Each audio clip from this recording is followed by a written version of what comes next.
तब तक तो एकादशी के दिन आपका दर्शन करने आएंगे, नंगे पांव आएंगे, पैदल आएंगे, दूर से आएंगे, पर दर्शन करने तो आएंगे। तो तुम्हारी पीड़ा का कारण क्या है? अपनी ओर से अनेक अनेक प्रश्न धर्म ने पूछे, फिर अंत में कहा कि जान गया हूं मैं, क्यों हो तुम इतनी दुखी? क्योंकि तुम अपने सौभाग्य से वंचित हो गई हो। धरती का सौभाग्य अर्थात श्री कृष्ण के चरण कमल, श्री कृष्ण के चरण कमलों का संस्पर्श, यही इस धरा का सौभाग्य है। क्यों भारत भूमि की यह श्रेष्ठ महिमा है? क्योंकि इस भूमि को परात्पर परब्रह्म पूर्ण पुरुषोत्तम साक्षात भगवान के चरण कमलों का संस्पर्श प्राप्त होता है।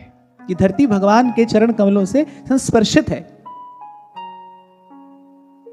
अपने हृदय पर प्रभु को धारण करने वाली ये भूमि है।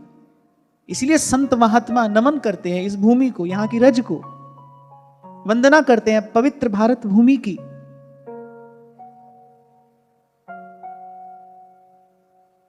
मनुष्य तो संसार में अनेक अनेक हैं, पर जो भारत भूमि पर जन्मे हैं वो विशेष सौभाग्यशाली है। तभी ध्रुवदास जी ने कहा है, ज्ञान सहित नर देह वर और भरत खंड में हुई। भारत में मनुष्य होकर अगर कोई जन्मा है, उसका विशेष सौभाग्य है। हाँ, और सौभाग्य क्या है भूमि का? क्योंकि इसका सीधा सीधा संबंध है प्रभु से। ऐसे तो भाई हरि व्यापक सर्वत्र समाना, भगवान की सत्ता तो जैसी भारत में है वैसी अमेरिका इंग्लैंड में भी है, वैसी ही रूस जर्मनी में भी है। भारत भूमि की विशेषता क्या है? यहां प्रेम ते प्रगट हो ही मैं जाना। जिसकी सत्ता सर्वत्र समान रूप से परिव्याप्त है, वही सर्व कारण सर्वशेषी ईश्वर यहां प्रकट होकर क्रीड़ा करता है, यहां प्रकट होकर लीला करता है, यहां प्रकट होकर अपने भक्तों को सुख देता है। विप्रधेनु सुर संत हित लीन मनुज अवतार, ये भारत भूमि की महिमा है।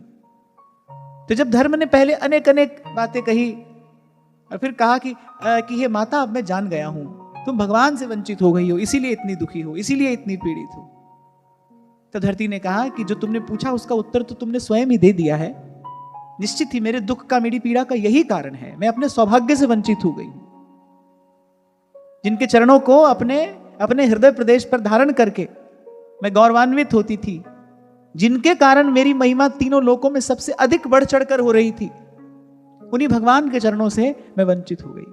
और भगवत स्मरण हुआ जब माता धरित्री को, धरती माता को, तो उन्होंने भगवान के कुछ विशेष गुण कहे। अच्छा, यहां एक बात बड़ी ध्यान देने की है। धरती ये नहीं कह रही है कि ये भगवान के गुण हैं, धरती कह रही है कि ये गुण भगवान में रहते हैं। क्योंकि भगवान तो निर्गुण और न्यारे, वो तो सब गुणों से परे हैं। लेकिन जितने भी सद्गुण हैं, जितने भी विलक्षण गुण हैं, वो भगवान को अपना आश्रय बनाकर वो भगवान में रहते हैं। भगवान तो गुणातीत है। नारद जी कह रहे हैं ना, गुण रहितम कामना रहितम सूक्ष्मतरम अविच्छिन्नम अनुभव रूपम। वो तो निर्गुण है, न्यारा है, लेकिन जितने सद्गुण हैं वो भगवान में रहते हैं। वो एक क्षण के लिए भी भगवान को छोड़ते नहीं। हमारे ध्रुवदास जी भी कुछ ऐसा संकेत करते हैं। छवि ठाड़ी कर जोरे गुण कला चौर ढोरे, द्युति से वतन गोरे रति बलि जात है। जब श्यामा शाम नित्य निकुंज में दिव्य कल्पतरु की छांव में विराजमान होते हैं, तो एक और गुण और एक और कला मूर्तिवंत होकर प्रिया और लाल को चौर ढुराने की सेवा करते हैं। गुण जो है ना, वो भगवान के सेवक हैं, गुण भगवान के आश्रित हैं। इसलिए धरती ने कहा कि जिनमें ये सब गुण निवास करते हैं, हाँ, भगवान में निवास करने से ये भगवदीय गुण हो जाते हैं। प्रभु के पास तो जो भी जाएगा वो प्रभु का ही हो जाएगा। और प्रभु की ये उदारता है, प्रभु की ये कृपालुता है, प्रभु अपना सा कर देते हैं। इसीलिए भगवान को दाता कहा है। भगवान सबसे श्रेष्ठ दानी है। वस्तु का दान तो मनुष्य भी करता है, रिद्धियों सिद्धियों का दान तो देवता भी करते हैं, पर भगवान क्यों दाता है? क्यों कहा दाता एक राम, देने वाला एक ही है। क्यों? क्योंकि भगवान अपने आप को दे देते हैं। जानत तुम्हें तुम्हें हो ही जाई। हमारे ध्रुवदास जी कहते हैं ना, जो वाक को देखे है जाई सो रूपवंत है जाई। भगवान अपने आप को दे देते हैं। इसीलिए कहा है कि उनके जैसा दानी कोई नहीं है। और कैसे दे देते हैं कि रंच प्रेम में अपने आप को बेच देते हैं, अपने आप को हार जाते हैं। तो भगवान की कृपा करुणा का स्मरण हो रहा है कि वो भी क्या दिन थे, वो भी क्या समय था जब मेरा सौभाग्य उत्कर्ष पर था। दिन रात अपने प्रभु के चरण कमलों को अपने हृदय से लगाए मैं उस परमानंद का भोग कर रही थी। भगवान ने मेरा त्याग कर दिया, प्रभु मुझे छोड़कर चले गए, मैं भगवान से वंचित हो गई। अब देखो यहां एक बात और ध्यान देने की है कि भाई भगवान तो कहीं ना आते हैं ना जाते हैं, भगवान तो है ही, सदा ही है, भगवान का तो कभी अभाव नहीं होता। कोई स्थान ऐसा है नहीं जहां हम ये कह सके भगवान नहीं है। यही तो भगवान की विचित्र माया है, बोले है कहूं तो है नहीं और नहीं कहूं तो है। अब कोई कहे कि भाई है तो फिर दिखाओ, और कोई कहे नहीं है तो ये तो हो ही नहीं सकता, भगवान का अभाव तो कभी हो ही नहीं सकता। वो तो पहले ही संतों ने कह दिया व्यापक सर्वत्र समाना। फिर ये धरती का रुदन किस लिए है? भक्ति ही प्रत्यक्ष करा भी सकती है, भक्ति ही प्रत्यक्ष अनुभव करा भी सकती है, और भक्ति भावना ही ऐसी है जो बिना उस प्रत्यक्ष अनुभव के रह भी नहीं सकती। और जब व्याकुल होता है भक्त, बार बार जब व्याकुल होता है, फिर बार बार भगवान आते हैं। बार बार संभवामि युगे युगे कह रहे हैं ना भगवान, में बार बार आता हूं, बार बार आता हूं। क्यों आते हैं भाई बार बार? एक ही बार में सब काम नहीं कर सकते। क्यों? क्योंकि भक्तों की जो भक्ति है ना, वो बार बार भगवान को प्रकट होने के लिए बाध्य करती है। आज भी जब आप और मैं यहां ये चर्चा कर रहे हैं, कहीं ना कहीं किसी ना किसी भक्त के लिए तो भगवान आ रहे होंगे ना, किसी ना किसी भक्त को तो भगवान अपना अनुभव करा ही रहे हैं ना। ये भारत भूमि तो संतों भक्तों की भूमि है। यहां तो कोई दिन ऐसा नहीं जाता जिस दिन किसी भक्त को भगवत कृपा का प्रत्यक्ष अनुभव ना होता हो। और फिर उसमें भी हम जहां पर बैठे हैं, वो तो पवित्र भारत भूमि का हृदय है। हृदय में ही तो रहते हैं भगवान। हृदय अर्जुन तिष्ठति, गीता में कहा ना भगवान ने, हृदय देश में रहता हूं मैं। तो सारी पृथ्वी का हृदय भारत भूमि है, और भारत भूमि का हृदय जो है वो ये वृंदावन धाम है। और मैं केवल भाव से बात नहीं कह रहा। आप कभी भारत के नक्शे पर देखना वृंदावन धाम की अवस्थिति कहां है। जहां हृदय होता है ना, वहीं पर है। तो ये जो वृंदावन धाम है, ये तो भारत भूमि का भी हृदय है। यहीं पर खेलते हैं भगवान। और मैं बड़े विश्वास से कह रहा हूं ये बात, कोई दिन नहीं जाता ऐसा जिस दिन किसी ना किसी भक्त के लिए भगवान प्रत्यक्ष न आते हो, भगवान अपना अनुभव किसी ना किसी भक्त को न कराते हो। यहां पर भक्ति ही ला सकती है। इसीलिए तुलसी बाबा कह रहे हैं, हरि व्यापक सर्वत्र समाना, प्रेम ते प्रगट हो ही मैं जाना। तो भक्ति व्याकुल हो रही है क्योंकि वो प्रत्यक्ष चाहती है। प्रत्यक्ष से बिना भक्त का काम नहीं चलता। क्योंकि भक्त क्या है? जो अपनी सारी कर्मेंद्रियों, ज्ञानेंद्रियों, मन से केवल भगवान का ही सेवन कर रहा है, देख भी रहा है, छू भी रहा है, सेवा भी कर रहा है। उसके हाथ पैर कान नाक आंख सब कर्मेंद्रियां, सब ज्ञानेंद्रियां बस भगवान की सेवा में ही लगी हैं। वो ही भक्त है। गोपी शब्द का यही अर्थ विद्वान लोग करते हैं। गोभिरिंद्रियैः ही पिबती श्री कृष्ण रसमिति गोपी। जो प्रत्येक इंद्रिय से कृष्ण रस का पान करे वो गोपी है। गोपी माने कोई स्त्री नहीं है, स्त्री मात्र नहीं है। जो प्रत्येक इंद्रिय से कृष्ण रस का पान कर रही है वो गोपी। आंख से देख रही है, कान से सुन रही है, हाथ से छू रही है। उसके हाथ पांव आंख नाक कान सब इंद्रियां जो हैं वो भगवत सेवा में लगी हैं। तो भक्त माने जो सर्वात्म रूप से भगवत परायण है वो भक्त। और उसके लिए भाई, उसके लिए प्रत्यक्ष सघन सांद्र निविड़ अनुभूतियां आवश्यक है। इसीलिए सेवक जी ने कहा, प्रेमी अनन्य भजन ना होई, जो अंतर्यामी भजय मन में। भगवान जाने लगे जब अपने धाम को, उद्धव जी क्यों उदास हो गए? अरे वो तुम तो गोपियों को सिखाने गए थे, श्री कृष्ण तो सदा है, सर्वत्र है।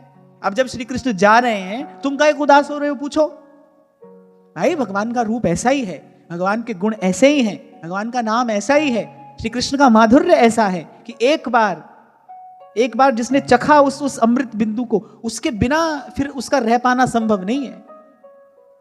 तभी तो नारायण स्वामी ने गाया, जाहि लागी लगन घनश्याम की, जाहि लागी लगन घनश्याम की। ऐसी थोड़ी भगवान का नाम चित्त चोर है। चित्त चोर चुरा लेते हैं चित्त को। उसके फिर उसके बाद इनके बिना रह पाना कठिन नहीं होता, असंभव होता है। तभी तो घनानंद ने कहा, रे कौन सी पार्टी पढ़े हो लला, मन लेहू देहू छटांक नहीं। बोले ले तो हमारा सब कुछ लिया और दिया बदले में कुछ भी नहीं।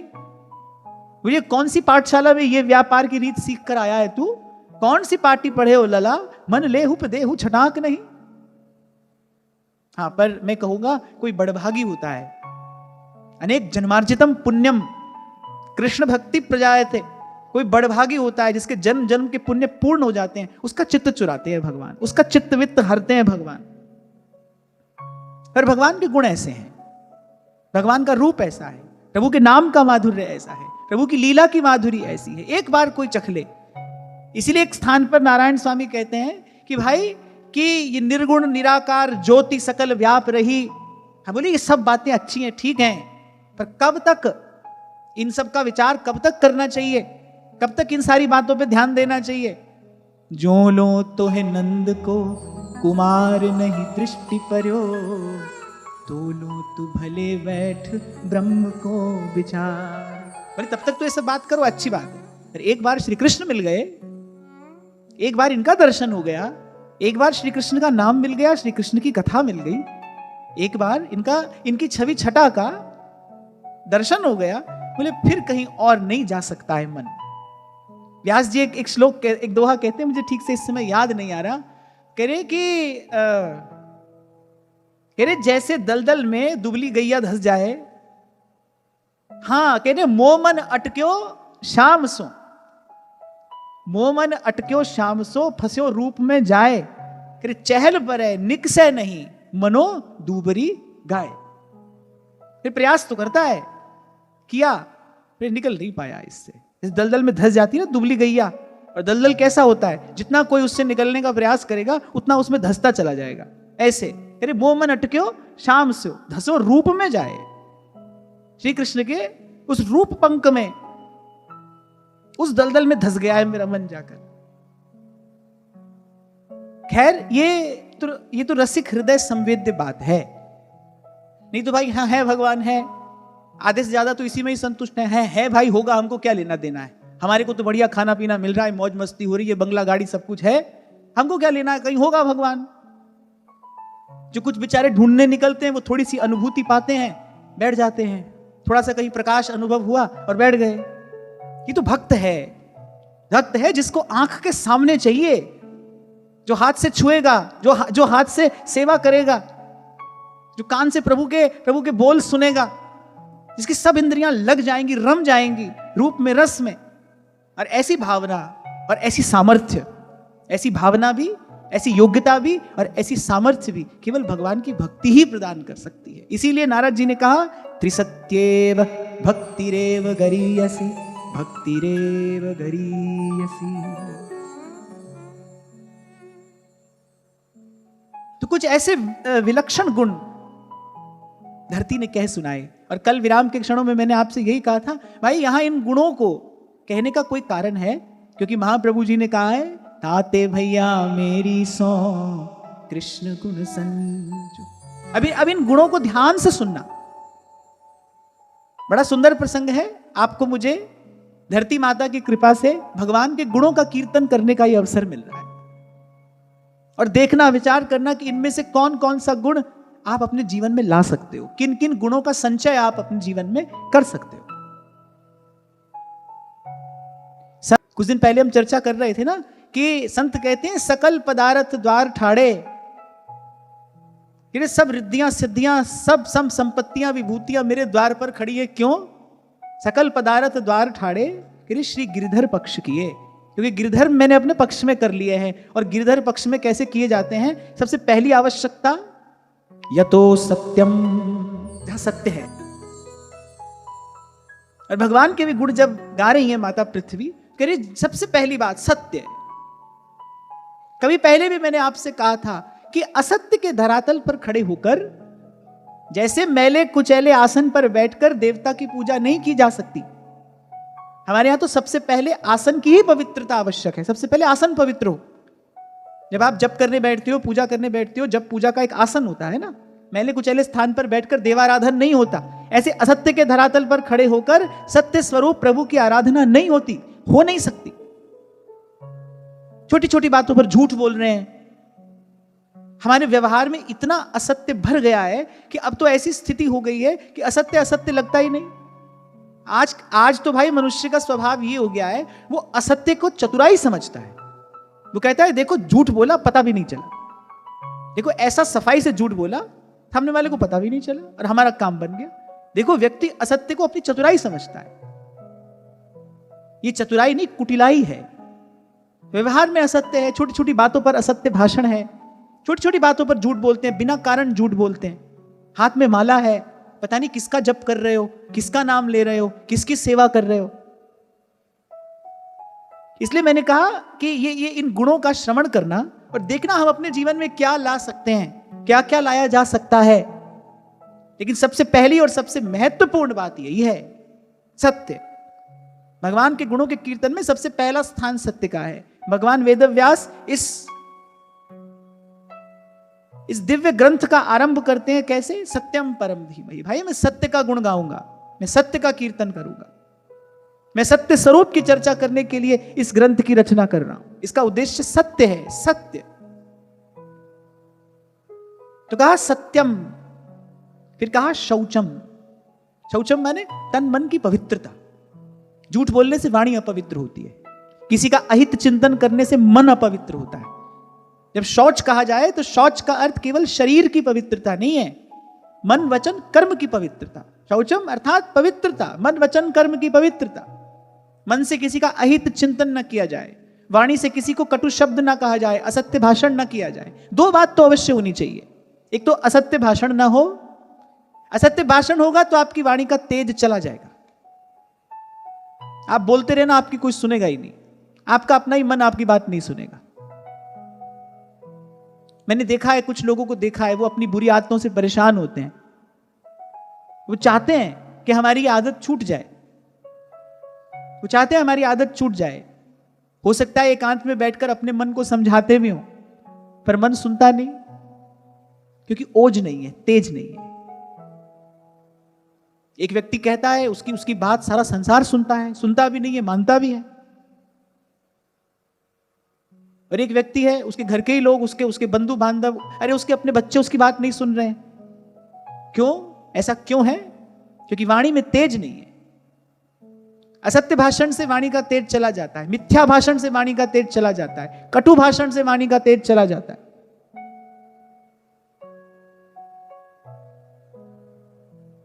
तो वाणी की पवित्रता, कर्म की पवित्रता, और कर्म की पवित्रता तो एक सेवा से ही संभव है। सेवा भाव से किया जाए, जो किया जाए वो सेवा भाव से किया जाए तो कर्म पवित्र हो जाएगा।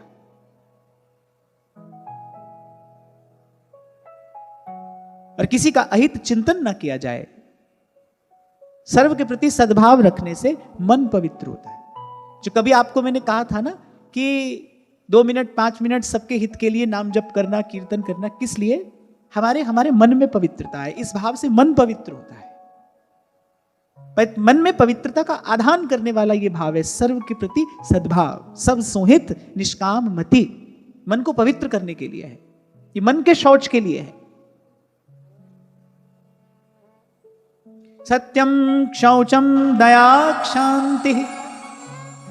और फिर जिस दिव्य गुण की चर्चा धरती कर रही है वो है दया। अच्छा, ये शब्द तो आपने मैंने अनेक बार सुना है, कहा है, अपने व्यवहार में भी इसका हम कहीं ना कहीं प्रयोग करते ही रहते हैं। कोई मुझे बताए दया किसे कहते हैं? क्या होती है दया?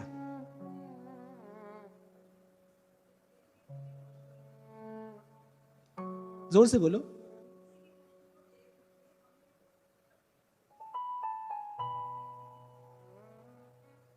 अच्छा, एक तो ये दया हो गई कि किसी को देखा, अरे बहुत बुरा हुआ और आगे बढ़ गए। कभी कभी व्यक्ति किसी को दया समझ ले, देखो कितने दयालु हैं, देखा नहीं जा रहा, कर कुछ नहीं रहे, कुछ नहीं कर रहे, पर देखो क्या हुआ, नहीं होना चाहिए था, गलत हुआ। ऐसे दया का वास्तविक अर्थ है कि निष्कारण, बिना ही कारण के, पर दुख प्रहाण इच्छा दया। आपका कोई परिचय नहीं है, आपका कोई परिचय नहीं है, कोई अपरिचित है, फिर वो दुखी है, आप उसका दुख देखकर आगे बढ़ नहीं पाए। आगे बढ़ गए तो दया नहीं है, आगे बढ़ गए तो दया नहीं है, आप आगे बढ़ ही नहीं पाए। आपने अपनी ओर से प्रयास किया कि भाई 2 घड़ी रुककर ही सही, 2 घड़ी रुककर ही सही, आपने प्रयास किया कि भाई कैसे इसका दुख दूर किया जाए, और कुछ ना कर सके तो फिर कम से कम उसके लिए प्रार्थना की जाए। कभी कभी ऐसी भी तो स्थिति आती है ना कि किसी का दुख दूर करने में हम समर्थ नहीं होते। अभी कुछ दिन पहले एक माता मिली,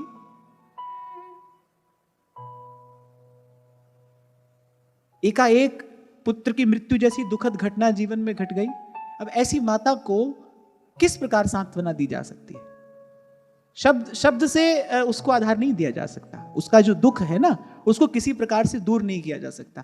ऐसी स्थिति में तो मेरे सामने यदि ये स्थिति आई तो मेरा कर्तव्य ये है कि मैं सच्चे हृदय से उस माता के लिए प्रार्थना करूं, क्योंकि उसका दुख दूर करने की सामर्थ्य केवल ईश्वर में है। प्रभु कर सकते हैं उसका दुख दूर। तो यदि मेरे सामने ये बात आ गई है, यदि मेरे जीवन में ये बात मेरे सामने आ गई है, मैं कुछ नहीं कर पा रहा हूं, तो फिर मेरा इतना कर्तव्य तो अवश्य बनता है कि मैं प्रभु से सच्चे हृदय से प्रार्थना करूं कि उसका दुख दूर हो। तो दया का जो वास्तविक अर्थ है ना, वो है कि बिना ही कारण के, भाई अपने किसी का दुख देखकर तो व्यक्ति व्याकुल हो ही जाता है, विचलित हो ही जाता है, लेकिन निष्कारण बिना कारण किसी का भी दुख देखकर आप दुखी हो गए आपने, और आपने ईमानदारी से प्रयास किया, निष्कारण पर दुख प्रहाण इच्छा स दया, दूसरे का दुख दूर करने की जो इच्छा है वो दया है।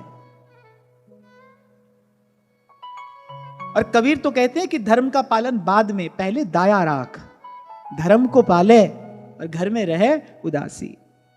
और पहले भी शायद इस विषय पर हमने चर्चा की थी, भाई कलयुग का तो धर्म ही दया है, जीवे दया नामे रुचि। आप जीव मात्र पर दया का भाव रखेंगे, भगवत भजन में आपकी रुचि होगी। प्राणी मात्र के प्रति दया, और ये भगवान का गुण है, भगवान का गुण है ये। इनमें से कोई भी गुण आप में आए तो समझना कि भगवतीय गुण मुझ में अवतरित हुआ है। ये सब गुण तो भगवान में रहते हैं, एक क्षण के लिए भी भगवान को नहीं छोड़ते। जब कोई भगवान का भजन करता है तो कल जैसे मैंने आपको संकेत किया था ना, भाव का संक्रमण होता है। जब भक्ति आती है जीव और भगवान के बीच में, तो भगवान का सारा ऐश्वर्य माधुर्य, भगवान के सारे गुण वो धीरे धीरे किसी ना किसी अंश में भक्त के अंदर प्रतिस्थापित कर देती है, भक्त में स्थापित कर देती है भक्ति, भगवान का ऐश्वर्य, भगवान का माधुर्य, भगवान के गुण। जब भक्त तद्वत हो जाता है ध्यान करते करते, तो ऐसा देखने में आता है, ऐसा अनुभव होता है कि आप दर्शन तो भक्त का करते हैं, लेकिन आपको स्मरण उसके इष्ट का होता है, आपको स्मरण उसके आराध्य का होता है। कई बार मैंने उनका पावन स्मरण किया यहां से, अयोध्या के श्री गोपालाचार्य जी महाराज। आप यदि उनका दर्शन करो, हमने उनका दर्शन किया, आप उनका दर्शन करो, उनका दर्शन करते ही सहज में रामलला का स्मरण हुआ है। ऐसा गाढ़ा चिंतन है उनके जीवन में उनके इष्ट का, आप उनका दर्शन करेंगे आपको उनके इष्ट का स्मरण हो जाएगा। तो जब जीव और भगवान के बीच में भक्ति आती है ना, जब वो तार जुड़ता है, तो फिर भगवान के सारे गुण, भगवान का ऐश्वर्य माधुर्य किसी ना किसी अंश में, किसी ना किसी रूप में भक्त में आकर विराजमान होने लगते हैं। अब कोई पूछे भाई वहां से तो ये सब आ रहा है, यहां से क्या जाता है, भक्ति यहां से क्या ले जाती है? संत कहते हैं, अनेक जन्मार्जित पाप चौरम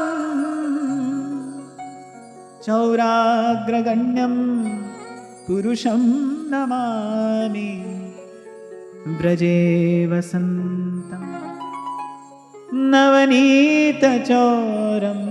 भगवान चुरा लेते हैं भक्त के सारे पाप। ऐसा दयालु कौन होगा बताओ? ऐसी करुणा कहां होगी, ऐसी दया कहां होगी? इसीलिए दयालु भगवान है।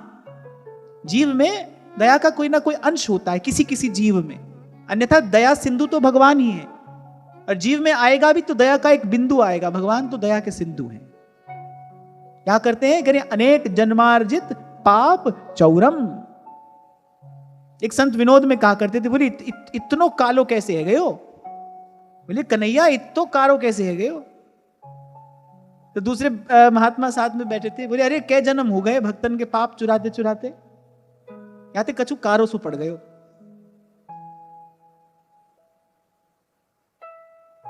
अनेक जन्मार्जित पाप चौरम। खैर ये तो संतों का विनोद है, नहीं तो भगवान के स्वरूप में वो जो श्यामलता है ना, वो तो श्रृंगार रस है। श्रृंगार रस माधुर्य सार सर्वस्व विग्रह श्री कृष्ण। सत्यम शौचम दया शांति। तो सबसे पहले सत्य, फिर शौच अर्थात पवित्रता, और पवित्रता तन मन और वचन की पवित्रता, मन वचन कर्म की पवित्रता, और फिर दया, बिना ही कारण किसी का दुख दूर करने की इच्छा है, ये दया है। और फिर अगला गुण है शांति। शांति माने क्रोध जय। भगवान को क्रोध नहीं आता, कभी आता दिखाई भी पड़े तो समझना नाटक कर रहे हैं। जैसे महाभारत के मैदान में भीष्म पितामह पर झपटे, जब सबको ऐसा लगा क्रोध आ गया, क्रोध आ गया, यानी क्रोध नहीं आया था। क्रोध पर तो भगवान ने जय प्राप्त कर ली है। शांति भगवान का गुण है, क्रोध नहीं आता है उन्हें। अगर आता भी है तो उसके मूल में केवल एक ही कारण होता है, और वो होता है अपने भक्त पर किसी ना किसी प्रकार से अनुग्रह, कृपा करने के लिए ही क्रोध आता है। तो शांति ये गुण है। और फिर अगला गुण है त्याग। सत्यम शौचम दया शांति त्याग। और अभी थोड़ी देर पहले जो मैंने आपसे कहा, उनके जैसा त्यागी और कोई नहीं है, जो अपने आप का भी दान कर दे, जो अपने आप को ही दे दे। बड़े बड़े त्यागी आपने संसार में देखे होंगे, पर भगवान जैसा त्यागी कोई नहीं है। अपने ही हाथ से बना भी दी द्वारिका, और अपने ही हाथ से सब समेट कर और बैठ गए अश्वत्थ वृक्ष की छाया में जाकर। मन मस्त मगन, मन मस्त मगन, मन मस्त मगन, अब क्या बोल। सब बनाकर, सब समेट कर। ये तो मैं उस दिन कह रहा था कि अनेक अनेक मतों में वो कहते हैं एक तो ईश्वर है बनाने वाला, एक शैतान है मिटाने वाला। हमारे यहाँ शैतान है ही नहीं। हमारे यहाँ तो थोड़ी बहुत शैतानी हमारा कन्हैया ही कर लेता है, और किसी शैतान की यहाँ पर आवश्यकता भी नहीं है, स्थान भी नहीं है। यहाँ तो जो है यही है, एको हम द्वितीयो नास्ति। यहाँ धर्म अगर भगवान का वक्षस्थल है तो अधर्म भगवान की पीठ है। और इसी समता को प्राप्त करने के लिए यहां सब साधन है। मैं सेवक सचराचर रूप राशि भगवंत, रूप राशि भगवंत। तो भगवान का त्याग विलक्षण है, वो अपने आप को दे देने वाले हैं। अपना समस्त ऐश्वर्य, अपना समस्त विभू छोड़ देते हैं भक्त के हृदय में रंच मात्र प्रेम देखकर। द्वारिका के दिव्य भवन में, दिव्य मंदिर में अनेक अनेक रत्नाभरणों से सुसज्जित द्वारिकाधीश विराजमान है। एक भक्त आता है, कोई एक भक्त आता है, भगवान कहते हैं भाई तुम्हारा दुख हमसे देखा नहीं जाता, बड़ी दूर से पैदल चलकर आते हो। भक्त रामदास जाते हैं प्रत्येक एकादशी को द्वारिकाधीश का दर्शन करने, उनका नियम है। प्रभु का हृदय करुणाद्र हो जाता है भक्त को देखकर। भाई तुम बार बार आते हो, हमसे देखा नहीं जाता, तुम अपने कुटिया में ही बैठकर भजन क्यों नहीं कर लेते? भक्त ने कहा भाई हमारा नियम है, जब तक जीवन धारण करेंगे तब तक तो एकादशी के दिन आपका दर्शन करने आएंगे। नंगे पांव आएंगे, पैदल आएंगे, दूर से आएंगे, पर दर्शन करने तो आएंगे। श्री कृष्ण से दुख देखा नहीं जाता। मैंने अच्छा चलो ठीक है, तुम नहीं मानते, फिर हम ही चलते हैं तुम्हारे साथ। जब मैंने पहली बार ये प्रसंग पढ़ा था ना जीवन में, तो बुद्धि ने विचार किया कि देखो हजारों भक्त रोज दर्शन करने आते होंगे, इनको किसी से कोई लेना देना नहीं था क्या? एक भक्त के लिए चल दिए और द्वारिका के उस दिव्य महल के समान मंदिर का त्याग करके उस भक्त के पीछे चल दिए जिसकी कुटिया में बैठने के लिए आसन भी नहीं था, जिसके घर 2 समय का भोजन भी नहीं है, उस भक्त के पास तन ढकने के लिए पूरा वस्त्र भी नहीं है। अरे तुम्हारी द्वारिकाधीश की सेवा कैसे करेगा? कोई विचार नहीं किया। और हजारों भक्त आते होंगे, किसी से तुम्हारा कोई लेना देना नहीं था, चल दिए एक भक्त के पीछे। सब सुख छोड़कर प्रभु चल दिए भक्त के पीछे। भाई जहां भक्त रहेगा वहां हम भी रहेंगे, जैसे भक्त रखेगा वैसे रहेंगे। और रहस्य की बात तो यही है, भगवान भक्त को थोड़ी रखते हैं। भक्त कहता है ना प्रभु जिस हाल में आप रखोगे मैं रहूंगा, जहां ले चलोगे वहां मैं चलूंगा, जहां नाथ रख दोगे वहां मैं रहूंगा। प्रभु मुस्कुराते हैं, बोले बेटा ये दशा तो मेरी है, तू जैसे रखेगा वैसे मैं रहूंगा, तू जहां ले चलेगा वहां मैं चल दूंगा। भक्त के हाथ में आने के बाद तो ये दशा भगवान की हो जाती है। क्यों हो जाती है? क्योंकि अपनी भगवत्ता का त्याग कर देते हैं भगवान भक्ति के लिए। इसीलिए ध्रुवदास जी ने कहा, रंच प्रेम में अपन को हारत नवल किशोर। और फिर कोई बहुत अधिक प्रेम के लिए नहीं करे, रंच प्रेम, रंच प्रेम, बूंद मात्र प्रेम अगर किसी में देखे चल देते हैं उसके पीछे। अरे ये तो ऐसे हैं, पीछे चलने की क्या कहिए, बिना बुलाए ही आ जाते हैं, बिना बुलाए। माई मेरो श्याम लग्यो संग डोले। गोपी कहती है, सखी जित जाऊं तित आड़ो ही आवे, मैं जित जाऊं तित आड़ो ही आवे, बिना बुलाए बोले। बोले बिना ही बुलाए बोलता है, बार बार आकर बात करता है, जहां जाती वहीं आ जाता है, मार्ग में आकर खड़ा हो जाता है। बोले श्याम लग्यो संग डोले, बिना बुलाए आता है, बिना बुलाए बोलता है। आप इस श्री कृष्ण के अतिरिक्त किसी और को चाहे नहीं, ये इतना चाहते हैं श्री कृष्ण आपसे। इसके बाद तो माई मेरे श्याम लग्यो संग डोले, और जित जाऊं तित आड़ो ही आवे, और बिना बुलाए बोले, बिना ही बुलाए बोलते हैं।